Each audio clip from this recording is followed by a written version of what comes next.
So in a previous video, we showed you some comparative balance sheets and comparative income statements. And on that same spreadsheet, down at the bottom, I've set aside an area to do some analysis of these documents.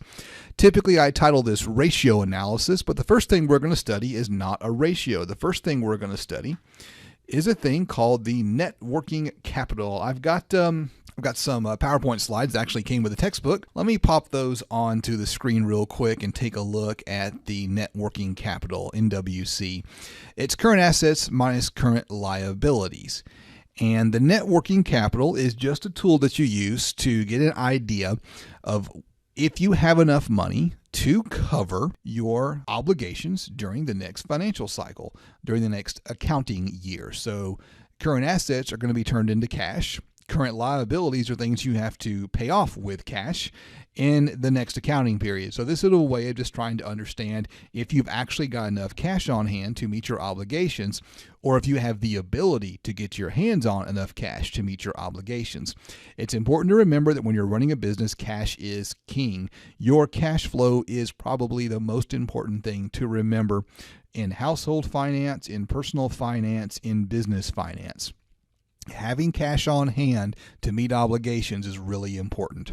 So what I've done is I've set up this little worksheet area here below my main documents on my spreadsheet so I can show you where I calculate these things. And I've got two columns, one for each of the years, and then I just list the items that are a part of the calculation for whatever it is that I'm looking at. So in order to calculate the net working capital, we take our current assets, and I just use a cell reference. So I found the current assets above me and used an equal sign to enter a cell reference, and I got the current assets. I did the same thing for the current liabilities, and then I just dragged these over like this in order to move over to the next column. And then here I just did a quick subtraction. Type an equal sign to tell Excel you want a formula, and then I clicked on the B42 cell, and then typed a dash to subtract, and then clicked on the B43 cell. I hit enter, and I get my net working capital. What we see here is the net working capital was originally almost $2 million, and then it declined over time. Now that's interesting, and a drop in the net working capital might be interpreted as a bad thing. Now, the number is still positive, so that's going to be a good thing, right? A larger number here means you are in a stronger position, you're more liquid, you're better able to meet the financial demands in the near term of your business, meaning you can pay the bills, right? That's what you want to be able to do, is pay the bills. And the working capital has decreased. Now, maybe that's a good thing, because maybe having $2 million of working capital laying around was a little bit too much. And if you watched the previous video, you know that in 2030, this business was carrying a whole lot of inventory, and in 2031, they trimmed off that inventory. Inventory is, of course, a current asset. So I think personally that getting rid of all that inventory and turning it into cash and doing something more productive with it than having it sit in a freezer, right? Because this is it's a meat company, right? Having it sit in a freezer was probably a good thing. So you have to look at the numbers, look at the overall picture to try to figure out why they changed before you make that call of, is this a good thing or a bad thing? And there are a lot of different liquidity ratios that we could use, and I'm just going to show you a couple of these things.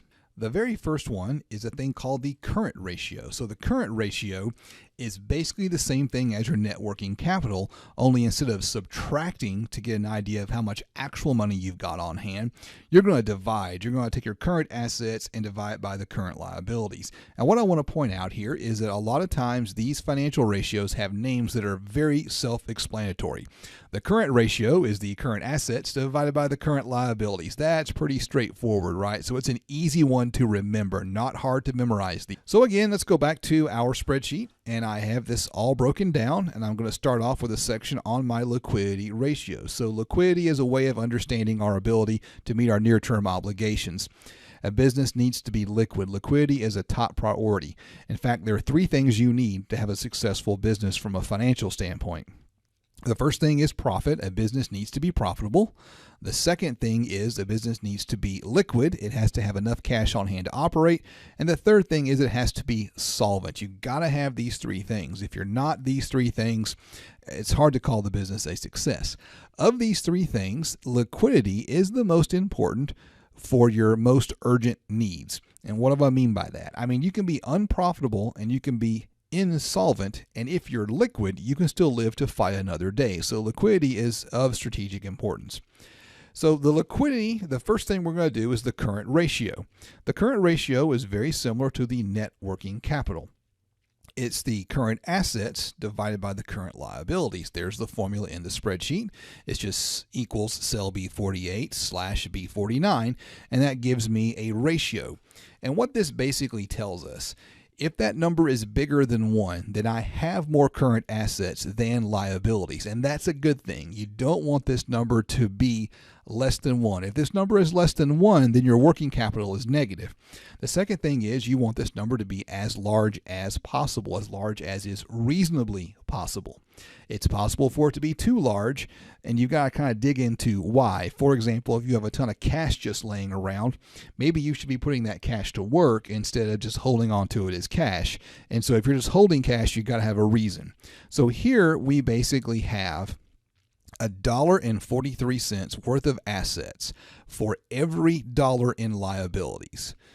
Let me rephrase that. We have $1.43 in current assets for every dollar in current liabilities. So we can pay off all of our current liabilities and still have 43 cents left over for every dollar we spent paying off the liabilities.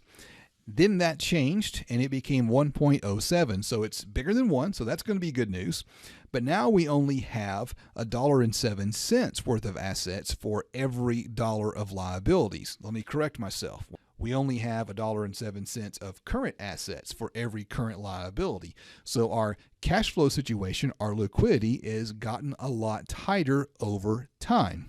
Let's break this down. Let's check out a couple more. We're going to look at the quick ratio, and we're going to look at the acid test ratio. So the quick ratio is just going to take the current ratio and it's going to back out any inventories. And so this is kind of important because it's really looking at cash and accounts receivable. Do we have enough cash and accounts receivable to cover our current liabilities? And then there's the acid test ratio, which looks just at cash. Do we have enough cash to cover our current liabilities?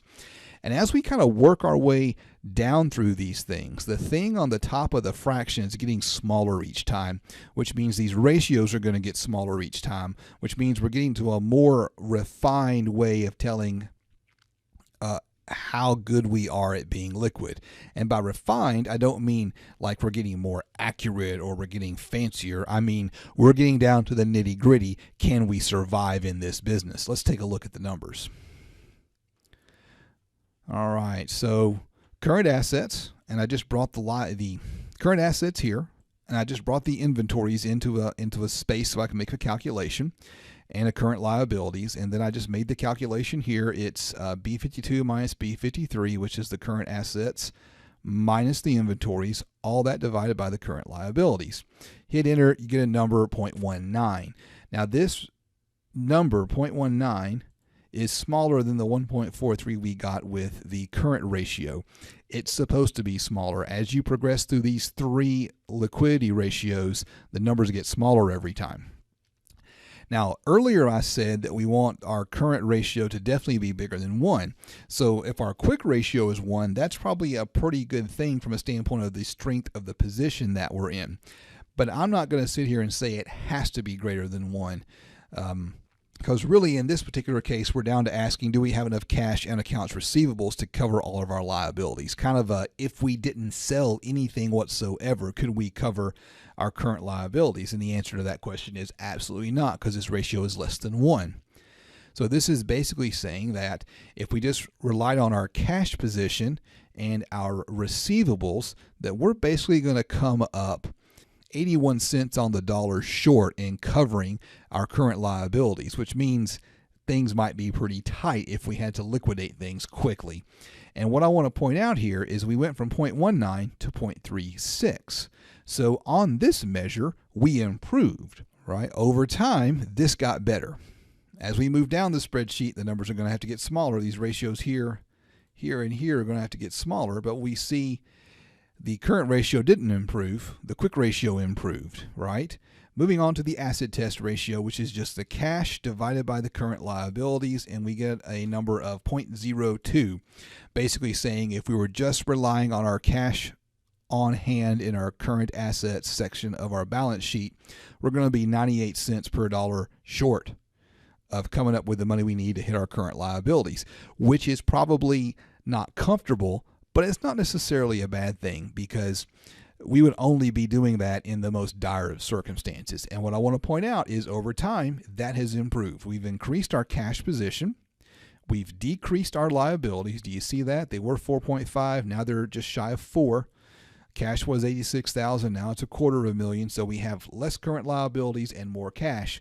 So we're just a little bit more liquid by this measure.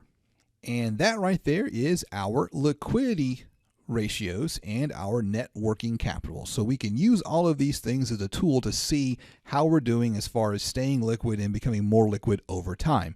We're going to wrap up the video right here. Thank you so much for watching. Make sure you hit subscribe so you can catch updates to this channel. Thank you much.